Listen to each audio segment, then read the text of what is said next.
salam. Suallarınızı saxlayın ki mən ayaq və əl göbələyi haqqında danışım və ekran kaydı geçsin. İndi danışıram. Sual yazmayın ki hörmətsizlik olmasın sizə. Ayaq dırnağınızda və əl dırnağınızda göbələk varsa, əziz izləyicilərim, ayağınızı və yaxud əlinizi fərq eləmir, istəyir kişi, istəyir qadın. İsti suya qoyursunuz, qaynar suya, suyunuza 3%'lı Perix əlavə edirsiniz. Şakir, çox sağ olun, var olun. 3%'lı Perix sizdə balaca qabda olur. Rusiyada mən belə böyük qabda alıram, çünki cücərmələri hər gün tökürəm. Bir dəfə suya qoyanda tökürəm. 3%'lı 3 xörək qaşığı 3%'lı Perix tökürsünüz qaynar suya.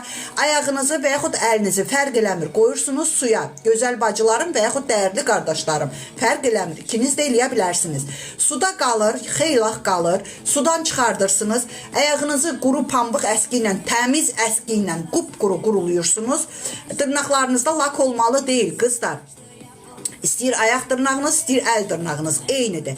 Alma sirkəsindən, təmiz ev alma sirkəsindən əliniz və yaxud ayaq dırnağınız quruyandan sonra, pambıq əski ilə təmiz qurudandan sonra alma sirkəsindən, təmiz alma sirkəsindən barmaqlarınızı, dırnaqlarınızı silirsiniz.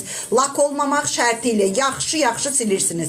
Sildinizmi? O da quruyandan sonra kişilər əl dırnaqlarına vurmasın, amma qadınlar əl dırnağınıza da, ayaq dırnağınıza da vura bilərsiniz. Fukartsin deyilən yod var. Aptekdə satılır. Fukartsin, qırmızı rəngdə.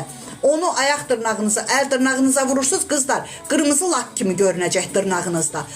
İnanın ki, göbələyə son qoyulacaq. O 50 manatlıq, 100 manatlıq aldığınız dərmanları atacaqsınız zibilə. Mənə yazacaqsınız ki, Məryəm xanım, sizə halal olsun. Gözəl qızlarım. Arada bir də üzü açıldı səhəri gününə. Hidos, çox sağ olun. Üzü açıldı səhəri gününə. Səhər isti suya ağız yaxalamaq üçün, aptekdə diş yaxalamaq, ağız yaxalamaq üçün şeylər satılır belə. Mavi rəngdə olur, rozovu, çəhrayı rəngdə olur. Bəsdir, çox sağ olun.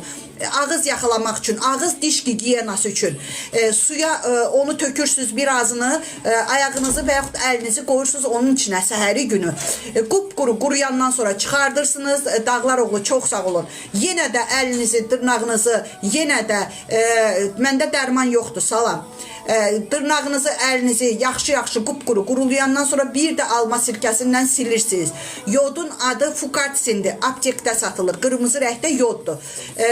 Qırmızı zelonka yox ha, yod. Adı Fukartsindir.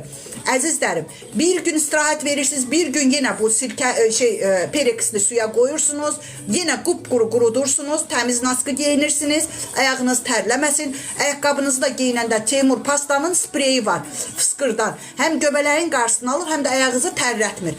Ayaqqabınızı geyinəndə onu fıskırdırsınız ayağınıza, qurusun, quruyandan sonra naskınızı geyinib ayaqqabınızı geyinirsiniz. Və Arzu xanım, məsləhət bilirsinizsə sodalı su için. Və bir ay bunu belə mən dediyim kimi bir gün ara verin, o birisini eləyin, bir gün ara verin, o birisini eləyin. Fukartsin, bəli. Ayağınızda, əlinizdə, göbələkdən əsər əlamət qalmayacaq.